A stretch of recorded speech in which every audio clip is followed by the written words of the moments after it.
Captivating. Introduction. She cried that intimate night and whispered that it was her first time. Emma, a young woman struggling to survive with 3 jobs in New York, never imagined that serving drinks at a gala would change her life forever. Among expensive champagne and contemptuous looks from the elite, one powerful man watched her differently than all the others. But when public humiliation reached its breaking point and social barriers seemed impossible to overcome, one brave decision would change both their destinies. What happened next? No one there could have predicted. If this story touches your heart, please hit that like button, subscribe to the channel, and tell us in the comments where are you listening to this message from. Stories like this only exist thanks to your support. The alarm clock rang at 5:30 in the morning, just like every day. Emma Matthews opened her eyes in the small room she shared with 2 roommates in Brooklyn, the familiar sound of traffic already echoing through the thin windows of the apartment.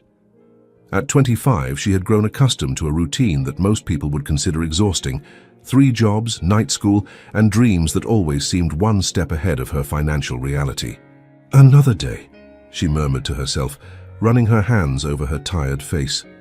The smell of cheap coffee was already lingering in the kitchen when she dragged herself out of her room.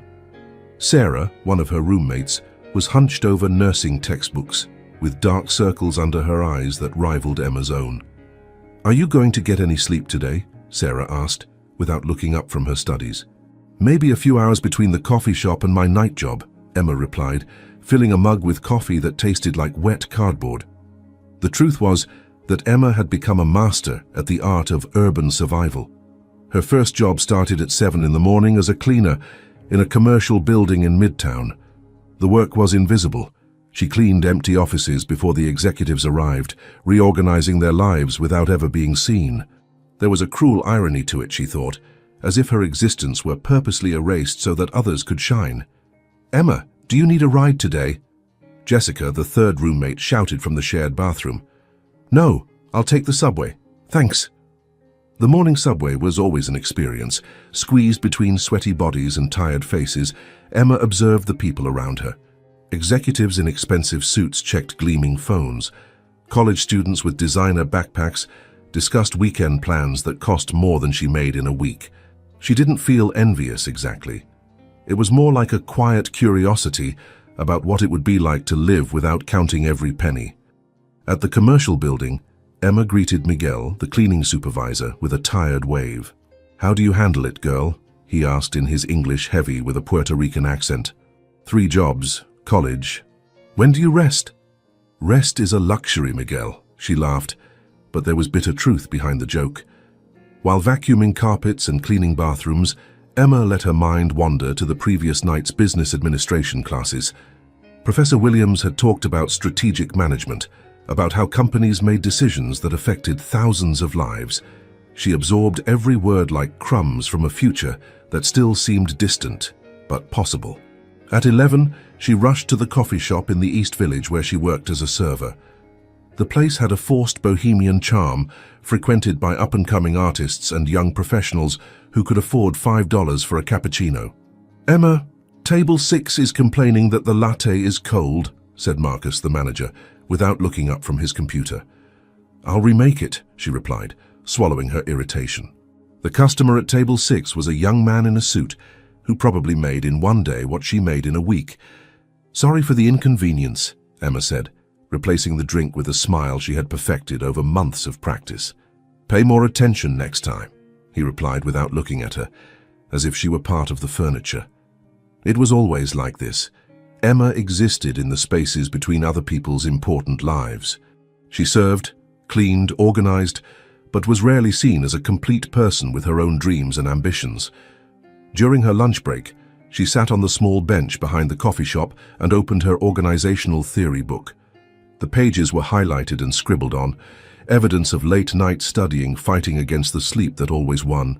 "Why do you study so much?" asked Lisa, a younger co-worker. "I mean, it's not like it's going to change anything." Emma looked at her, surprised by the resignation in the girl's voice. "Because it has to change," she replied firmly. "I can't accept that this is all there is."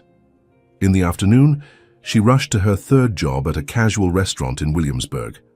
As a waitress, she navigated between crowded tables, balancing plates and conversations, always with the same professional smile plastered on her face.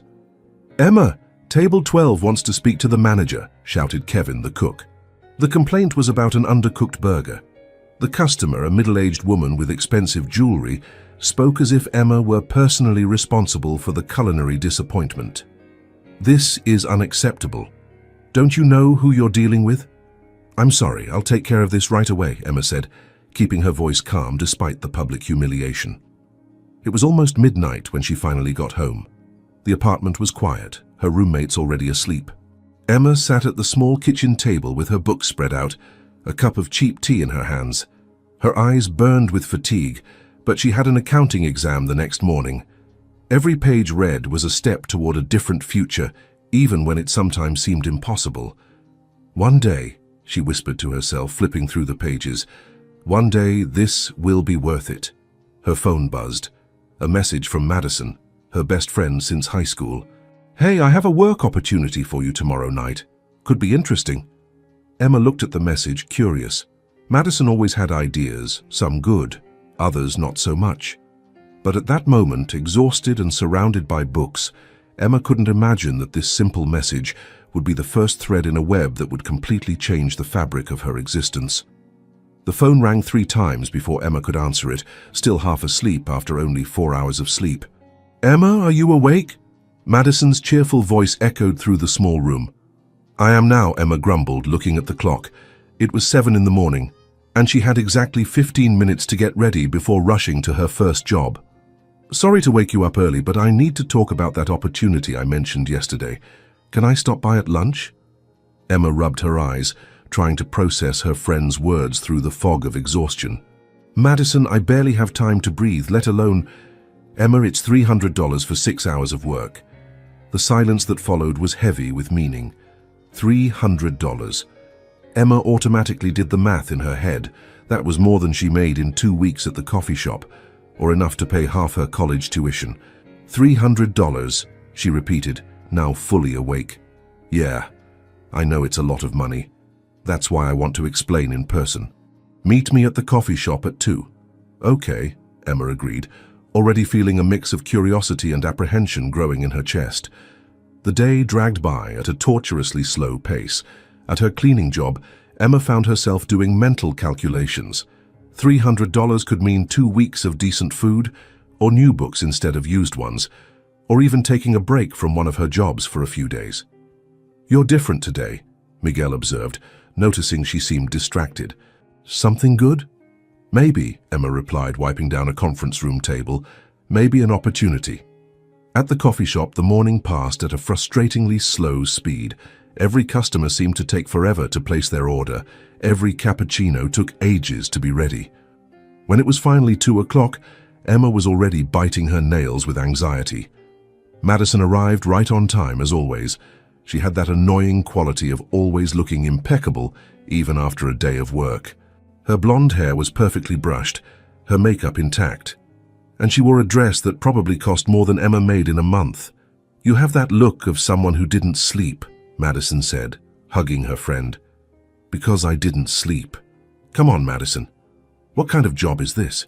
They sat at a table in the back, away from the curious ears of other employees. Madison pulled out her phone and showed some photos. "It's a gala in Manhattan, tonight. I need a few more people to serve drinks and canapes." Emma looked at the photos. It was clearly a high-end event. People in tuxedos and designer dresses in an environment that screamed wealth. "Madison, I've never worked this kind of event. I have no idea how to behave around these people." "That's exactly why it's perfect," Madison smiled. "You don't need to know how to behave. You just need to be invisible."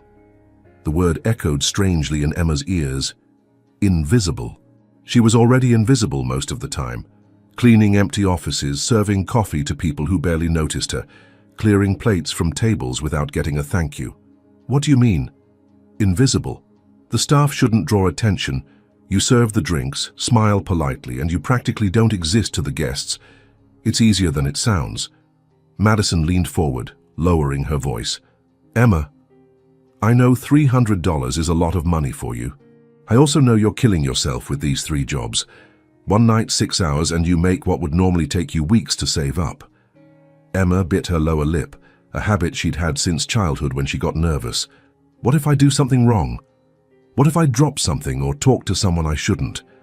It won't happen, Madison said with a confidence Emma envied. You're one of the hardest working people I know. If anyone can do this, it's you. Emma looked out the coffee shop window, watching ordinary people walking down the street. People like her, running from one place to another, carrying the weight of bills to pay and postponed dreams. Where's the event? Upper East Side, penthouse of a residential building, as fancy as you can imagine.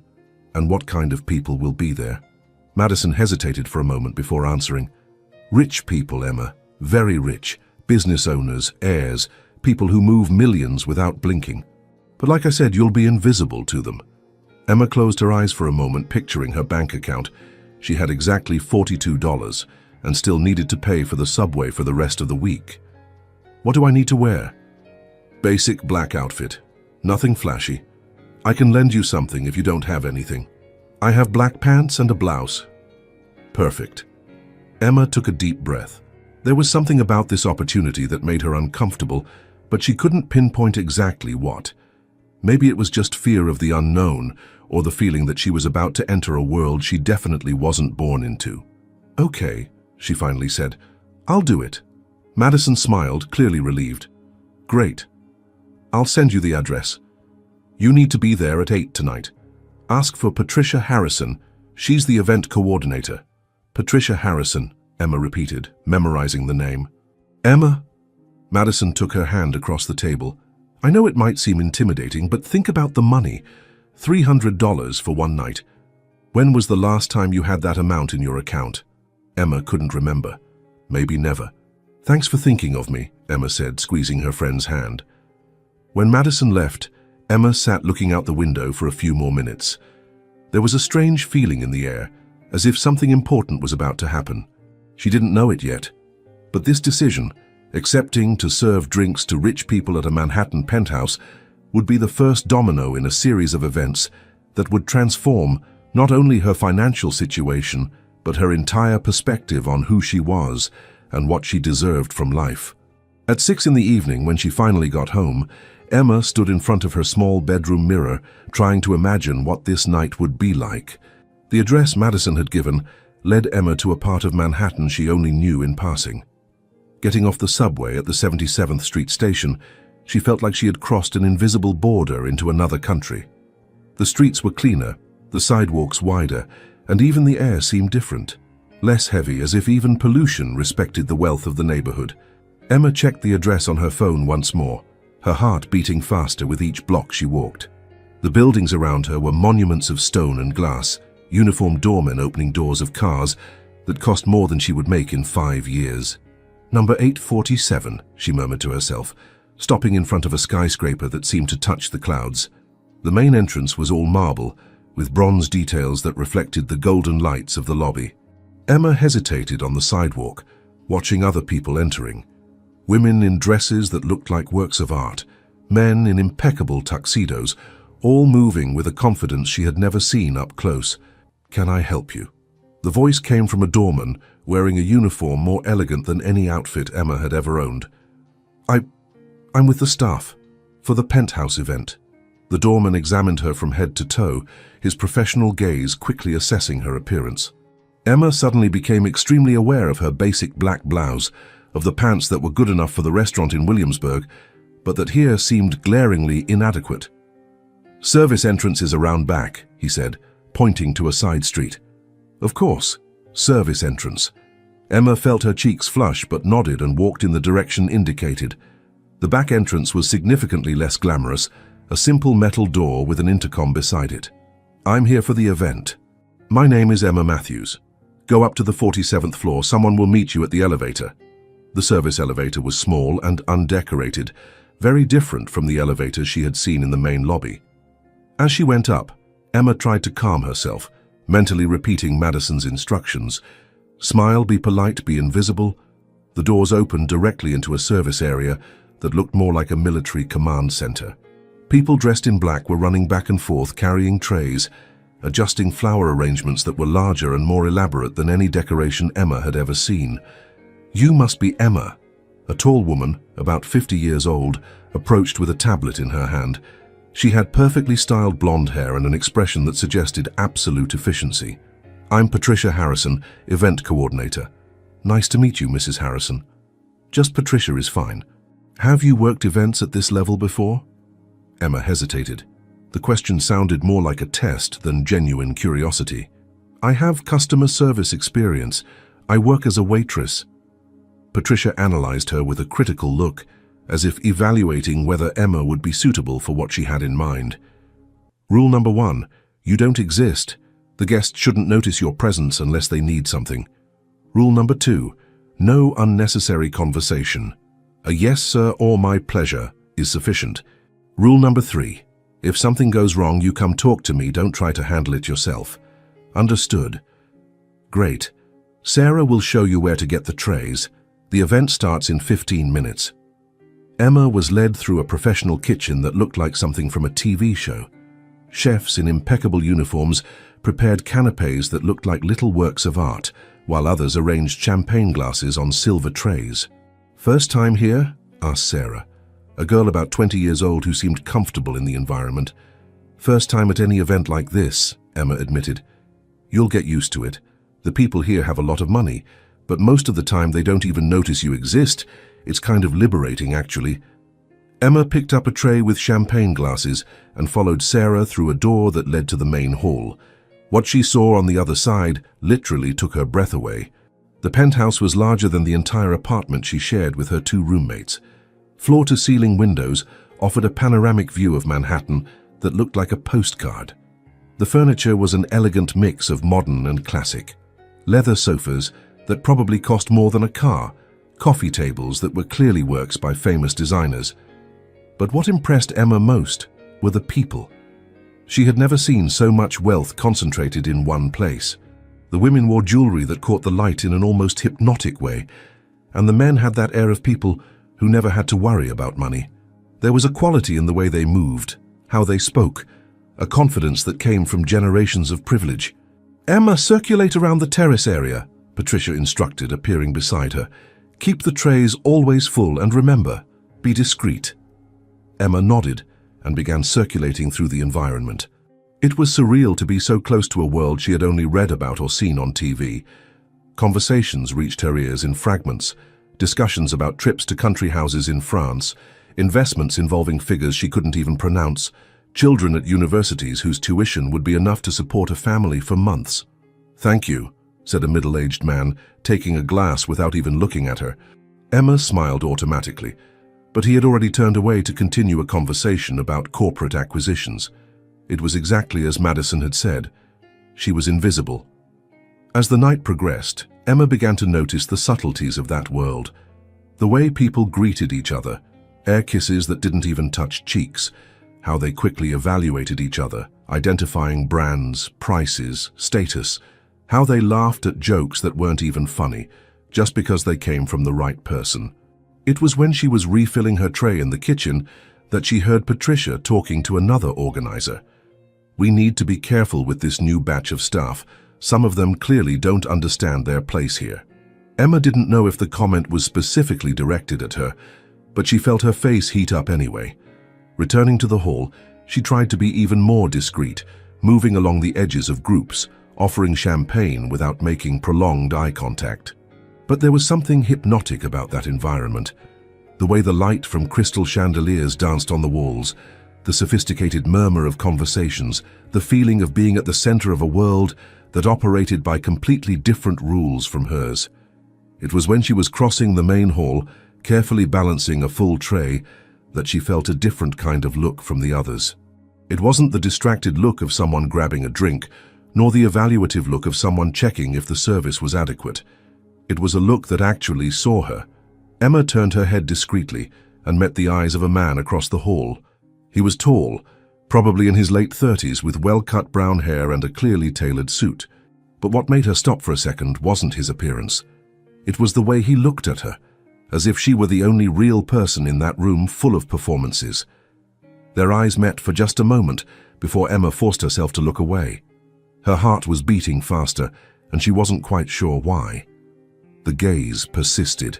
Even when Emma forced herself to look away and continue her work, she could feel that he was still watching her. It was a strange sensation. After hours of being completely ignored by all the guests, suddenly there was someone who not only noticed her, but seemed genuinely interested in who she was.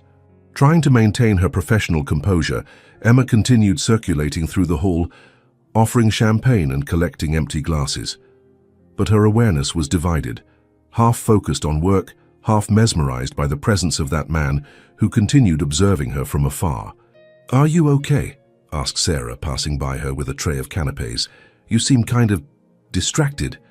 "I'm fine," Emma replied quickly, forcing a smile, just trying not to drop anything. For the next 20 minutes, Emma made a conscious effort not to look in the direction where he was standing. She focused on the conversations around her, trying to better understand this world to which she was being briefly exposed. "The art market is absolutely insane this year," said a woman with a pearl necklace that was probably worth more than the house where Emma grew up. "We bought a Monet for 15 million last week, and it's already worth 20. 15 million, replied the man beside her, as if they were discussing the price of dinner. "What a bargain. We paid 22 for a much smaller Picasso last month." Emma almost choked. $15 million. It was more money than she could even comprehend. It represented entire lifetimes of work, generations of families who could live comfortably on a fraction of that amount. "Excuse me," a deep voice sounded behind her. Emma turned around and felt her heart race. It was him. Up close, he was even more impressive than he had seemed from afar. He had blue eyes that seemed to actually see through people, and there was something in his expression that was different from the other guests, less arrogant, more human. "Yes, sir," Emma replied, maintaining the professional tone Patricia had instructed. "Could you bring me a whiskey? Macallan 25, if you have it." "Of course, sir. One moment." Emma walked toward the bar, her legs slightly shaky. It was ridiculous. She had served hundreds of customers over the years, but there was something about this man that made her nervous in a completely different way. The bartender, an experienced professional with precise movements, prepared the drink without hesitation. Emma noticed that the bottle of Macallan 25 probably cost more than she made in 3 months. When she returned, he was standing near the windows, looking at the nighttime view of Manhattan. The city stretched infinitely in all directions, a sea of lights that twinkled like earthbound stars. "Your whiskey, sir," she said, offering the drink on a small tray. "Thank you." He took the glass, but instead of dismissing her immediately like all the others had done, he remained there. "Is this your first time working an event like this?" Emma hesitated. Patricia had been clear about not maintaining unnecessary conversations, but he had asked a direct question. It would be rude not to answer. "Yes, sir. It's quite different from what I'm used to." "I imagine it is." He took a sip of the whiskey, his eyes never leaving her face. "And what do you think of all this?" The question caught her completely off guard. No one had asked for her opinion about anything during the entire night. In fact, she couldn't remember the last time someone from such a different social class had shown any interest in her thoughts. "It's impressive," she replied carefully. "Very different from my world." "Your world," he repeated, as if he were savoring the words. "And what is your world like?" Emma looked around quickly, checking if Patricia was nearby. She was on the other side of the hall coordinating something with the kitchen staff. "Simpler," Emma said honestly. "More real, maybe." Something changed in his expression when she said that. A genuine smile appeared at the corner of his mouth, very different from the political smile she had seen throughout the party. "Real," he repeated. "That's an interesting word. When was the last time someone told me something real?" Emma didn't know how to respond to that. There was a melancholy in his voice that contrasted completely with the glamorous environment around them. "Miles!" a feminine voice interrupted the moment. A stunning woman with perfectly styled blonde hair and a dress that probably cost more than Emma's car if she had one, approached them. "I was looking for you. Catherine Whitman is here, and you know how upset she gets when you don't greet her personally." "Of course, Victoria. One moment." He turned back to Emma. "Thank you for the drink." "Emma," she said before she could stop herself. "Emma?" he repeated as if memorizing the name. "Miles Carter, it was a pleasure meeting you."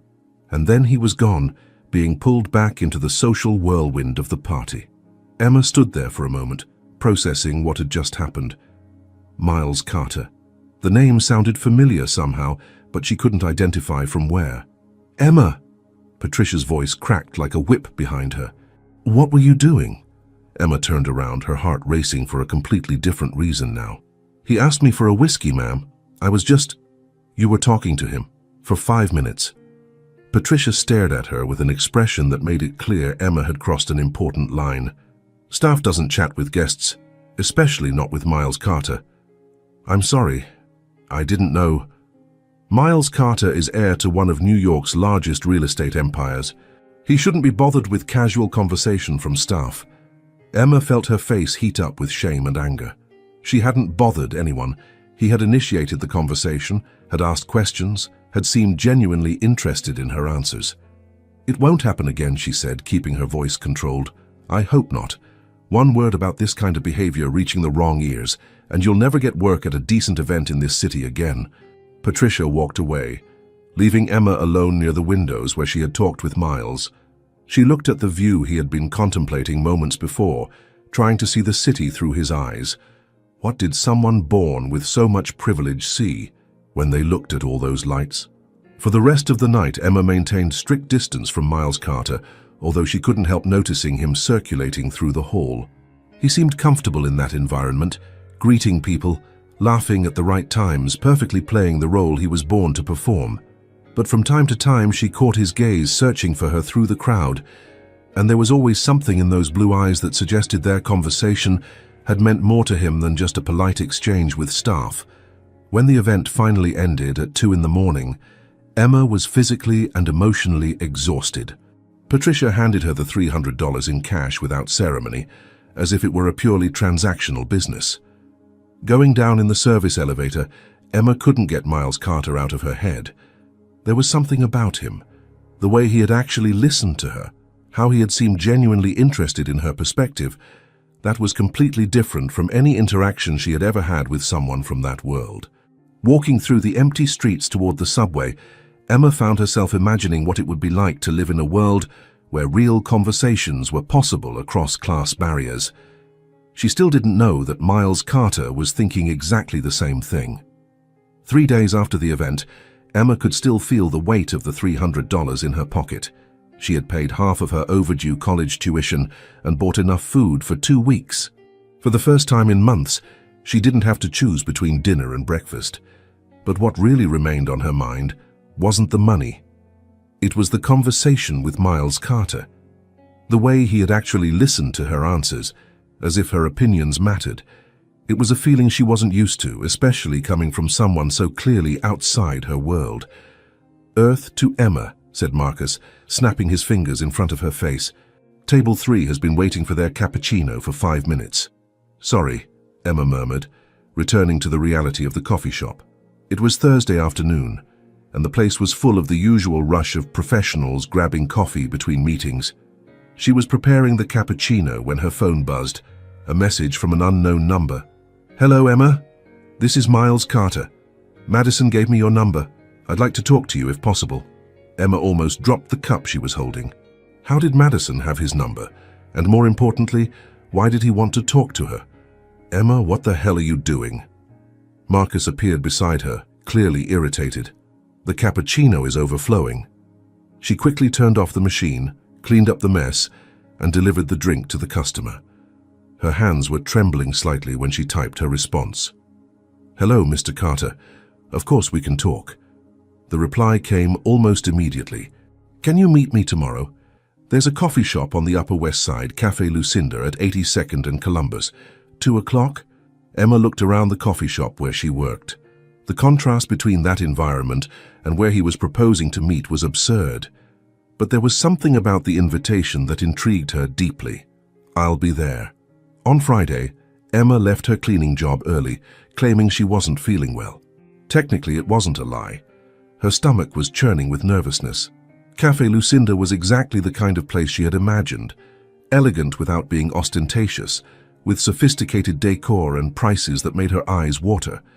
Emma arrived 15 minutes early, ordered a simple coffee that cost almost the same as she spent on food in an entire day, and chose a corner table. Miles arrived promptly at 2, wearing dark jeans and a casual shirt that probably cost more than Emma's monthly salary.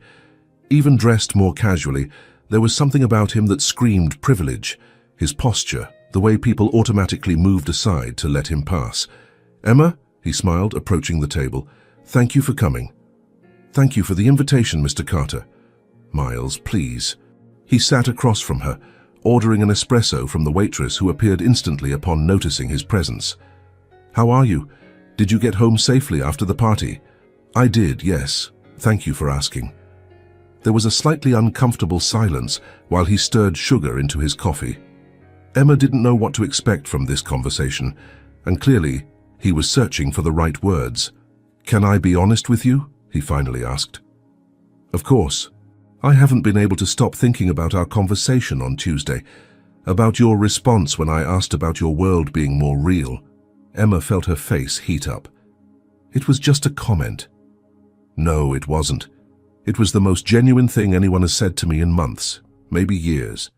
He leaned forward, his blue eyes fixed on hers. "Do you have any idea how long it's been since anyone told me anything real?" Emma didn't know how to respond to that.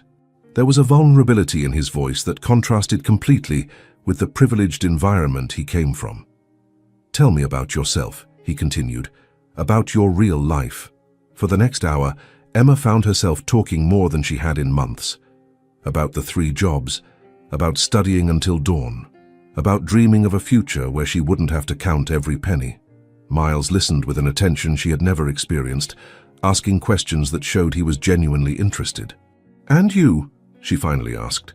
"What's it like growing up in your world?" Miles laughed, but there was bitterness in the sound.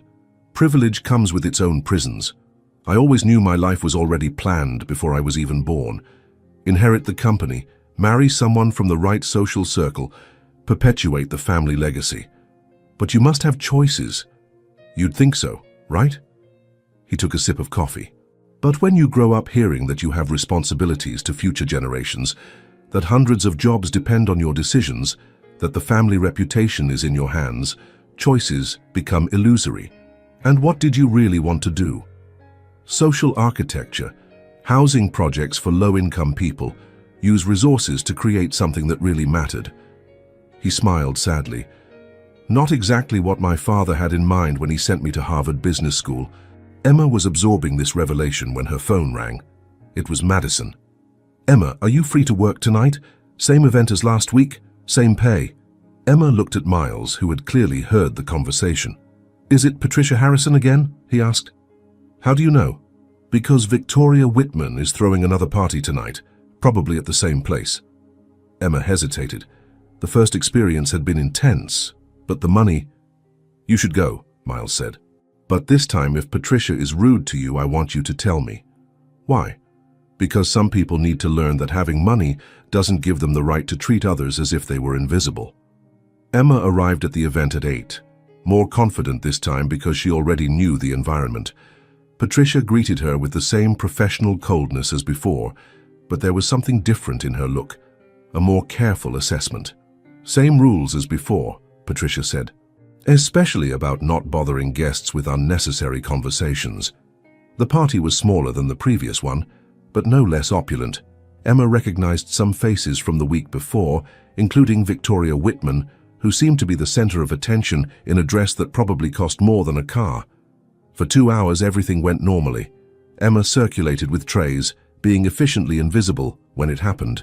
She was passing near a group of women when one of them, the same one who had talked about buying Monets the week before, spilled red wine on the clearly expensive Persian rug. "Oh my God!" the woman exclaimed. "What a disaster!" Emma immediately crouched down to help, grabbing napkins to try to clean as much as possible before the stain set. "What are you doing?" Patricia's voice cut through the air like a blade. Emma looked up, still kneeling on the floor. "I was trying to help with the stain. Get up immediately." Patricia pulled her by the arm with more force than necessary. "You don't touch anything in this house without permission." The group of women had stopped talking and was watching the scene. Emma felt her face burn with humiliation as she stood up. "I was just trying to help." "You were trying to draw attention," Patricia said, loud enough for several people to hear. "Girls like you always do this. You think you can infiltrate this world by pretending to be helpful." Emma felt as if she'd been slapped in the face. "Girls like me. You know exactly what I mean. Poor little things who come to work at events like this thinking they're going to impress someone rich enough to change their lives." The silence that followed was deafening. Emma was paralyzed between humiliation and anger, aware that dozens of eyes were fixed on her. "That's enough," the voice came from behind her. Emma turned and saw Miles Carter walking toward the group, his expression more serious than she had ever seen. "Miles," Patricia smiled nervously, "I was just dealing with a small situation." "The situation," Miles said, stopping beside Emma, "is that you just publicly humiliated a personal guest of mine." "Guest?" Patricia blinked, confused. "Emma was personally invited by me," Miles said, his voice carrying an authority that made the entire hall fall silent. "And I don't tolerate my guests being treated with disrespect." He offered his arm to Emma. "Shall we get a drink?" Emma hesitated for just a second before accepting his arm. As they walked toward the bar, she could feel the gazes of the entire hall following them, and for the first time since arriving in that world, she didn't feel invisible. She felt seen, she felt protected, and something inside her began to change. In the 3 days following Miles's intervention at the party, Emma couldn't concentrate on anything. During her morning cleaning job, she found herself thinking about the way he had positioned himself beside her, openly challenging Patricia Harrison in front of all those important people. At the coffee shop, she spilled coffee and mixed up orders, lost in memories of the feeling of being defended by someone. "You've been on another planet this week," observed Sarah, her roommate, finding Emma distracted in the kitchen on a Monday morning. "Just tired," Emma replied, automatically stirring the coffee she had forgotten to drink. "Tired or in love?" Sarah smiled, sitting at the small table. "Because you have that look of someone who can't stop thinking about someone." Emma almost choked on her coffee. "It's nothing like that. It's just complicated." Her phone buzzed. A message from Miles. "Good morning, Emma. I hope you're well. Would you like to have lunch with me today? I know a quiet place where we can talk without interruptions." Emma looked at the message for a long moment. Part of her wanted to immediately respond yes, but another part, the more cautious part shaped by years of hardship, whispered that this was all too dangerous. "Who is it?" asked Sarah, noticing Emma's expression. "Someone I met at my side job." "Someone special?" Emma didn't know how to answer. Was Miles special, or was he just a bored rich man temporarily intrigued by someone from a different world? "I don't know yet," she replied to the message. "I can meet you at 2 if that works." The response came quickly. "Perfect. I'll send you the address." The restaurant Miles chose was in the village, a small and cozy place that seemed like a well-kept secret.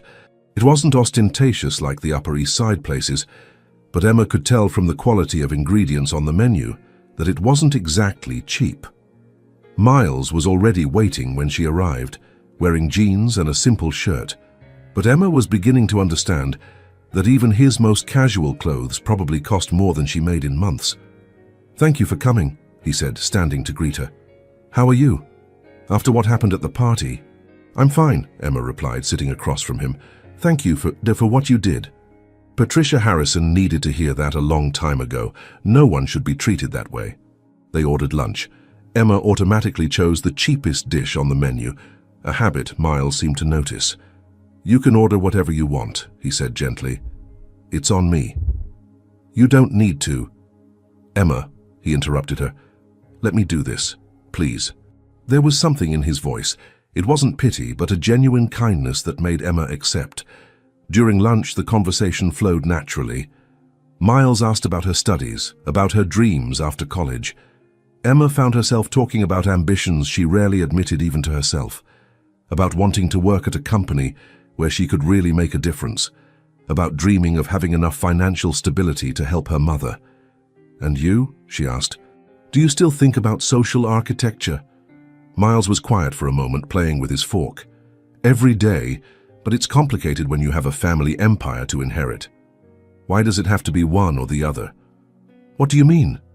Emma leaned forward, excited by the idea that was forming. Couldn't you use your family company's resources for social projects? Create a division dedicated to affordable housing? Miles looked at her as if she had just solved a puzzle he had been trying to put together for years. You know that's a brilliant idea? It's just common sense, Emma said, blushing slightly. No, it's not. It's vision. It's exactly the kind of perspective that's missing in my world. They talked for another 2 hours, the restaurant emptying around them without them noticing. Emma discovered that Miles had graduated in architecture from Columbia before doing the MBA his father required. He had designed housing projects as a hobby, keeping them in drawers like secret dreams. "Can I show you something?" he asked, hesitant. Emma nodded, and he pulled out his phone, showing photos of drawings and floor plans. "These are projects I do in my spare time. Compact but dignified apartments with community spaces, green areas." Emma studied the images, impressed by the level of detail and care. "This is incredible, Miles. How many families could benefit? With the right investment? Hundreds, thousands, eventually. Then why don't you do it? Because my father sees it as unproductive philanthropy. He wants immediate financial returns. What if there was a way to show that social projects can also be profitable?" Miles looked at her intently. "Do you really believe that?" "I believe you can find a way. You have resources, education, connections. I only have the desire to change things, but you have the power to actually make it happen." When they finally left the restaurant, it was almost 5 o'clock. Miles insisted on calling an Uber for Emma, but she refused. "I need to take the subway anyway. I have to work at the restaurant at 6. "3 jobs, he murmured. "How do you do it?" "It's what needs to be done." They walked together to the subway station. At the entrance, Miles hesitated. "Emma, can I ask you a personal question?" "You can." "Are you dating anyone? I mean, are you seeing someone?" Emma felt her heart race. "I don't have time for relationships." "And you?" "Nothing serious. My mother is always trying to set me up with daughters of suitable families." They stood at the station entrance, people rushing past them. There was tension in the air, as if both were on the verge of saying something important. "Emma," Miles finally said, "I know we're from very different worlds, but I would really like to see you again, not as a favor or out of pity, because I genuinely enjoy your company." Emma looked into his eyes, searching for signs that this was just a temporary whim of a rich man, but what she saw was sincerity, and maybe something more. "I would like that too," she replied. Miles smiled, the first genuinely happy smile she had seen from him. "How about dinner on Friday? I know a place in the village you'll like." "Okay, but I pay my share." "Emma?" "I'm serious, Miles. If we're going to do this, it needs to be as equals." He seemed to understand that this was important to her. "All right, you choose the place then." Emma went down the subway stairs with a smile she couldn't erase. For the first time in a long time, she had something to look forward to that didn't involve work or studies. She still didn't know that Miles was standing at the station entrance, watching her disappear into the crowd, with the same expression of someone who had just discovered something precious they didn't know they were looking for. Nor did she imagine that 3 blocks away, in an expensive cafe, Eliza Carter was receiving a detailed report from a private investigator about the waitress her son was meeting. 2 weeks had passed since Emma and Miles began meeting regularly. What had started as casual dinners had transformed into long walks through Central Park, conversations in small coffee shops, and a connection that surprised both of them with its depth. Emma discovered that Miles was different from anyone she had ever met. He really listened when she spoke, remembered small details about her life, and there was a kindness in him that contrasted with the cold world he came from. Miles, in turn, found in Emma an authenticity he had forgotten existed. She had no ulterior motives, wasn't impressed by his money, and challenged his ideas respectfully but firmly. It was a Friday night when Miles suggested she come to his apartment for dinner. "I can cook for you," he had said during a walk along Riverside. "Nothing extravagant, just the 2 of us talking." Emma hesitated. Going to his apartment seemed like a significant step towards something more serious.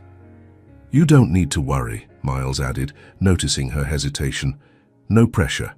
I just want a place where we can talk without waiters interrupting." Miles's apartment was on the Upper East Side, occupying 2 floors of a pre-war building. When Emma entered, she was impressed not by the opulence, though it was clearly expensive, but by the good taste. It was elegant without being ostentatious, with architecture books scattered on tables and plants that showed someone actually lived there. "It's beautiful," she said, observing the large windows that offered a view of the park. "Thank you. I decorated it myself. My mother hated it, said it looked too intellectual for a Carter." Miles had prepared a simple but delicious dinner, grilled salmon, asparagus, and a wine that probably cost more than Emma made in a week. They ate in the living room, sitting on the floor on cushions, like an indoor picnic. "Tell me about your family," Emma asked, taking a sip of wine that was making her head spin slightly. "My father built the empire from nothing," Miles said, reflecting. "He was always obsessed with status, with proving we were important. My mother, she was born rich, so for her it was always natural. And you? I always felt like I was playing a role, the perfect heir with the right friends, making the right choices." He looked at her. "Until I met you." "What do you mean? With you, I can just be myself. I don't need to impress anyone or maintain an image." Emma felt her heart race. There was an intensity in his gaze that left her breathless. "Miles, Emma, can I be honest about something?" She nodded. "I'm falling in love with you." The words hung in the air between them. Emma felt as if the world had stopped for a moment. I feel something very strong for you too," she admitted, her voice almost a whisper. Miles moved closer slowly, giving her time to pull away if she wanted. When their lips met, it was different from any kiss Emma had ever experienced. It was gentle but intense, loaded with weeks of accumulated tension. When they separated, both were breathing irregularly. "Emma?" Miles whispered, his forehead touching hers. "Yes? Are you sure about this?" "About us." In response, she kissed him again, this time with more urgency. Miles pulled her closer, his hands finding her waist, gently caressing over her blouse. They moved to the couch, the kisses becoming deeper, more necessary. Miles slid his fingers through her hair, marveling at the softness. Emma felt as if she were melting under his touch, a completely new sensation taking over her body. "Miles," she whispered against his lips, I've never done this before." He stopped immediately, pulling back enough to look into her eyes. "Never?" Emma felt tears of nervousness beginning to form in her eyes. "It's my first time," she admitted, tears now streaming down her face. "I know you're probably used to more experienced women." Miles wiped away her tears with his thumb, his touch incredibly gentle. "Emma, look at me." She raised her eyes, finding an expression of absolute tenderness on his face. "There's no rush at all. It doesn't have to be today. It doesn't have to be ever if you don't want it. What matters is how you feel." "I want to," she said, with a trembling but determined voice. "I want it to be with you. I'm just nervous." Miles hugged her, holding her against his chest. "There's nothing to worry about. We'll go slowly, at your pace. If you want to stop at any moment, you just need to say so." They spent the next hour simply kissing and talking quietly. Miles was incredibly patient, letting Emma get used to each new sensation. When they finally moved to the bedroom, it was because she was ready. What happened between them was marked by an emotional intimacy that transcended the physical.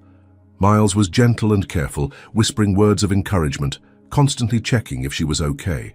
Emma discovered a passion within herself that she didn't know existed.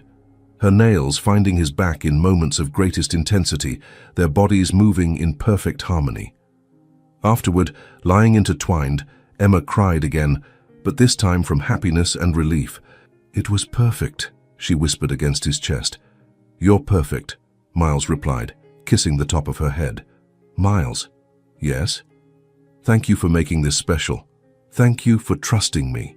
They stayed awake until dawn, talking about everything and nothing, discovering small details about each other. Emma told him about her fears regarding the future, about how she sometimes felt lost in the world. Miles spoke about the pressure of living a life he hadn't chosen, about how she had changed his perspective on what really mattered. When Emma finally fell asleep in his arms, Miles stayed awake longer, watching her sleep and knowing with absolute certainty that his life had changed forever. He still didn't know that the next morning his mother would be waiting at the building's entrance with a proposal that would test everything they had built together. Emma woke up in Miles's apartment, wrapped in sheets that probably cost more than her monthly salary, but feeling richer than she had ever felt in her life. Morning light streamed through the large windows, and she could hear Miles in the kitchen, probably making coffee. "Good morning, beautiful," he said, when she appeared in the kitchen wearing one of his shirts. The sight of her in his clothes made something stir in his chest. "Good morning," Emma replied, still shy after the intimacy of the night before. Miles pulled her into his arms, kissing her gently. "How do you feel?" "Happy," she admitted. "Different. Like everything has changed." "It has," he agreed, "for the better." They had coffee together, planning to spend the entire day together, something they rarely managed to do because of Emma's multiple jobs, but the universe had other plans. Emma's phone rang at 9 in the morning. It was the supervisor from the building where she worked cleaning. "Emma, I need you to come in today. The person covering your shift didn't show up. But it's Saturday and I told you I couldn't." "It's an emergency. If you don't come, I'll have to reconsider your position here." Emma closed her eyes, frustrated. She needed this job. "I'll be there," she said finally. Miles, who had heard the conversation, shook his head. "Emma, you can't live like this forever, being threatened every time you try to have a personal life."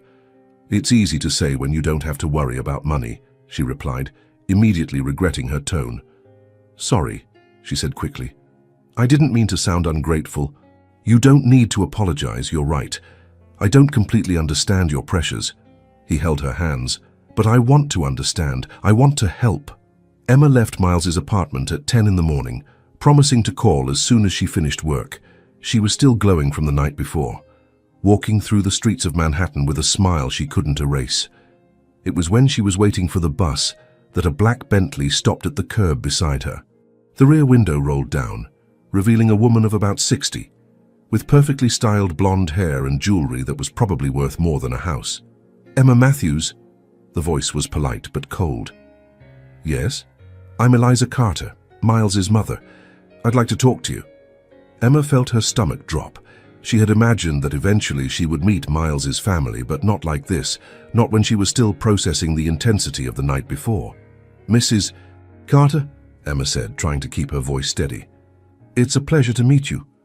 Get in the car, please. It won't take long." It wasn't really an invitation. Emma got into the vehicle, impressed despite herself with the luxurious interior. Eliza Carter was even more intimidating up close.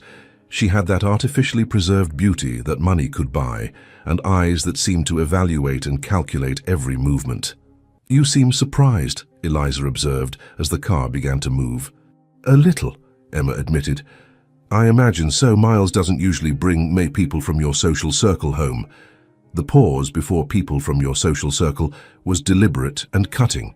"Mrs. Carter, if you have something to say, please be direct." Eliza smiled, but there was no warmth in the gesture. "I see you have personality. That explains my son's temporary interest." "Temporary?" "Dear, I'll be frank with you because I believe in respecting people's intelligence, even when they're out of their element." Eliza opened an expensive purse and pulled out an envelope. "Miles is going through a phase. He's always been idealistic, always wanted to save the world. You're part of that phase." Emma felt as if she had been punched in the stomach. "That's not true. What we have is real." "What you have," Eliza continued calmly, "is a fantasy. Miles will eventually realize he needs someone who can stand beside him in his world, someone who understands the responsibilities that come with our name." The car stopped in front of a bank in Midtown. Eliza handed the envelope to Emma. "There's $50,000 here. Enough money for you to finish college, get a decent apartment, start a real life." Emma looked at the envelope as if it were a poisonous snake. "Are you trying to buy me?" "I'm offering a solution that benefits everyone. You get the financial stability you clearly need, and Miles can follow the path he was born to follow. And if I refuse?" Eliza's eyes hardened. "Then you'll discover how difficult it is to find work in this city when certain people decide you're undesirable. I have influence in more places than you imagine." Emma felt nausea growing in her stomach. It wasn't just an offer, it was a disguised threat. "I need to think about this." "Of course, But don't take too long. Miles is throwing a birthday party next week. It will be interesting to see how you feel among people who are truly suitable for him. The car stopped in front of the building where Emma worked. She got out holding the envelope, her hands trembling. "Emma," Eliza called before she closed the door, "$50,000 is more money than you'll see again for a long time. Think about it." Emma spent the rest of the day cleaning offices on autopilot, her conversation with Eliza echoing in her mind. $50,000. It was an amount that would completely change her life. She could finish college without killing herself working. She could help her mother. She could finally have the stability she had always dreamed of. But accepting would mean admitting that Eliza was right, that what she and Miles had was just a temporary fantasy. When she got home, she found 3 loving messages from Miles on her phone, asking how her day was and saying he couldn't stop thinking about her. Emma sat on the bed with the envelope in her hands, tears streaming down her face. For the first time in her life, she had to choose between love and financial security, and she had no idea which choice she could live with the consequences of. For 3 days, Emma carried the envelope with $50,000 in her purse as if it were a bomb about to explode. She hadn't responded to Miles's messages, claiming to be busy with extra work, but the truth was, she couldn't look at him knowing what his mother had offered. $50,000. The amount echoed in her mind during every work shift, every college class, every moment when she counted pennies to know if she could buy anything besides instant noodles for dinner. "You've been weird this week," Sarah observed on Thursday night, finding Emma sitting in the kitchen staring at a cup of cold tea. "Just tired." "It's about that guy, isn't it? The special one." Emma didn't answer, but Sarah sat across from her. "Emma, what happened?" "Nothing. Everything. I don't know." Emma finally looked at her friend. "Sarah, what would you do if someone offered you enough money to change your life, but you had to give up something important to accept it?" "Depends on what's important." "Love. True love." Sarah was quiet for a moment. "How much money?" Emma hesitated, then whispered, $50,000. Sarah almost fell off her chair. $50,000. Emma, that's a lifetime. You could get out of this situation for good. I know. But you're in love. I am. Sarah held Emma's hands across the table. "Listen, I love you like a sister, so I'm going to be honest. Love doesn't pay rent. Love doesn't buy food. Love doesn't get your mother out of the tough situation she's in." Emma felt tears beginning to form. "But what if it's true love? What if it's the only chance I have to be truly happy? What if it's not? What if it's just a rich man having fun with someone different for a while?" The words echoed exactly what Eliza Carter had said, and Emma felt a chill in her stomach. On Friday, Miles finally showed up at the restaurant where she worked. "Emma, you're avoiding me," he said, sitting at a corner table during her break. "I'm not avoiding you. I've just been busy. Too busy to answer messages? Too busy to see me." There was hurt in his voice. "What happened? I thought we were okay after the other night." Emma felt her heart break. Miles seemed genuinely confused and hurt. "Miles, I need to tell you something." She told him about the meeting with Eliza, about the envelope, about the offer. As she spoke, she watched Miles's expression change from confusion to anger, and then to something that looked like defeat. "My mother did this," he said finally, running his hands through his hair. "God, Emma, I'm so sorry." "It's not your fault." "It is. I should have known she would do something like this." He looked at her intensely. "But you're not going to accept it, are you?" Emma couldn't hold his gaze. "Emma?" His voice became lower, more vulnerable. "It's a lot of money, Miles. It's dirty money. It's my mother trying to control my life by paying you to get out of it. But it's also my chance to have a decent life, to help my mother, to not kill myself working 3 jobs. Miles was silent for a long moment. "What about me? Doesn't what we have mean anything to you?" "It means everything," Emma said, tears streaming down her face. "That's why it's so hard. Emma, I can help you financially. I can—" "No," she interrupted him. "Not like that. I don't want to be kept. I want dignity. And accepting money from my mother to leave me is dignity." The question was like a slap. Emma had no answer. "I need to think," she said finally. Then think, but think about what really matters. Miles stood up. Because I love you, Emma. Not as a fantasy or a phase. I really love you. He left the restaurant, leaving Emma alone with her tears and her impossible decision. That night, Emma called her mother for the first time in weeks. My dear, how are you? The loving voice came through the line.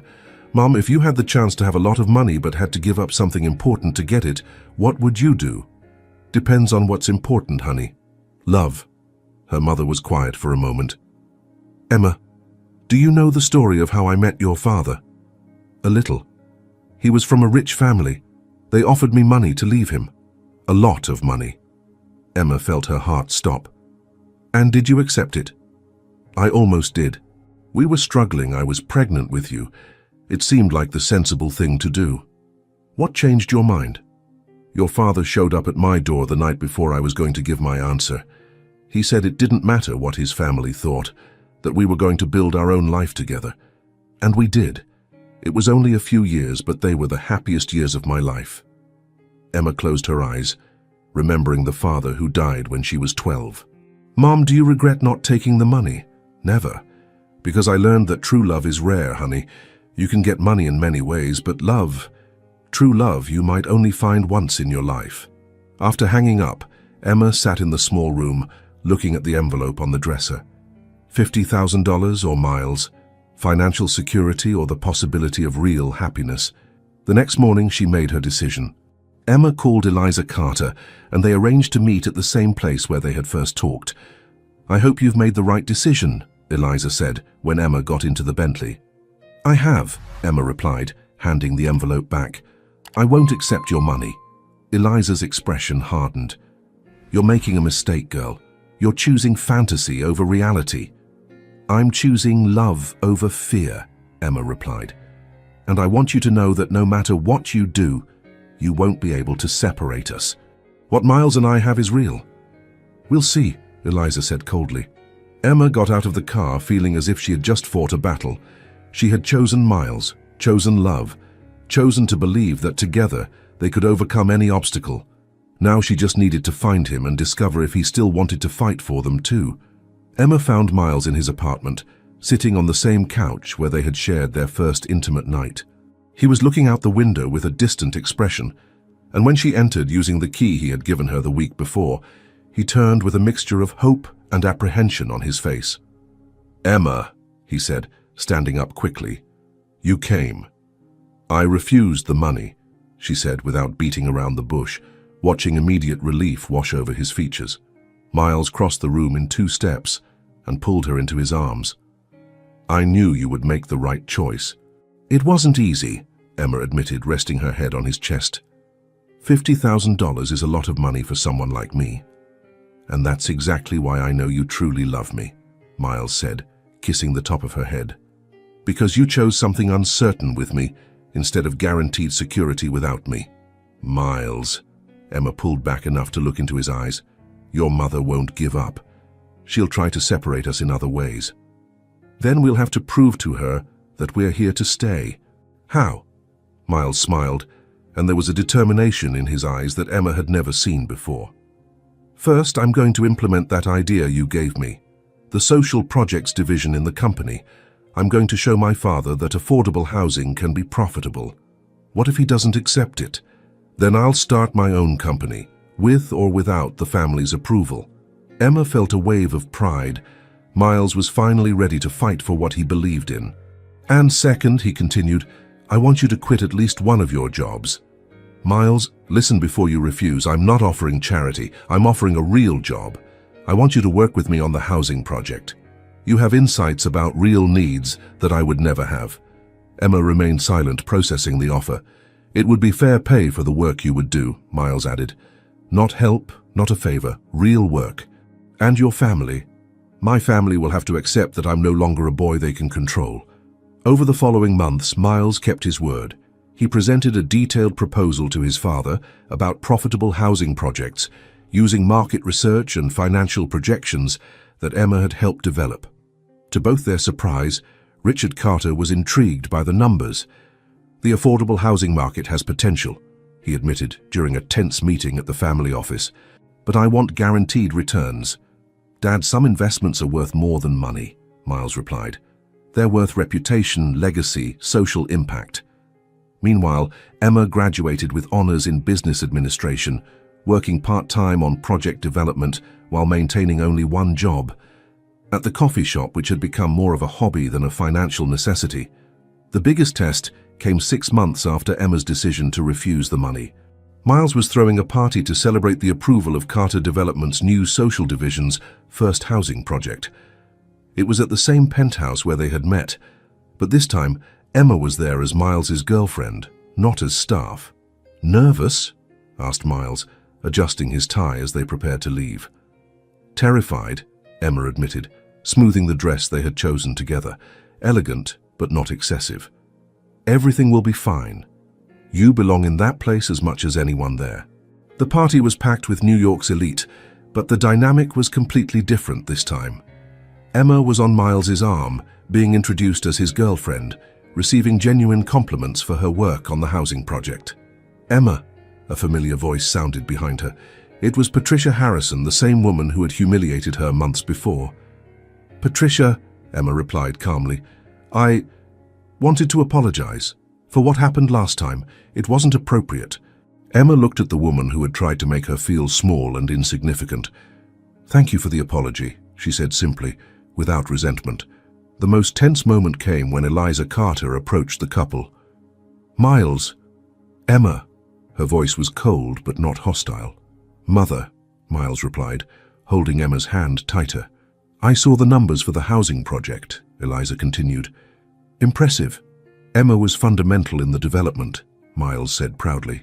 Eliza looked at Emma for a long moment. "It seems I underestimated you, young lady. I just wanted a chance to show my worth through work, not through how much money I would refuse," Emma replied with dignity. Something changed in Eliza's expression at that moment.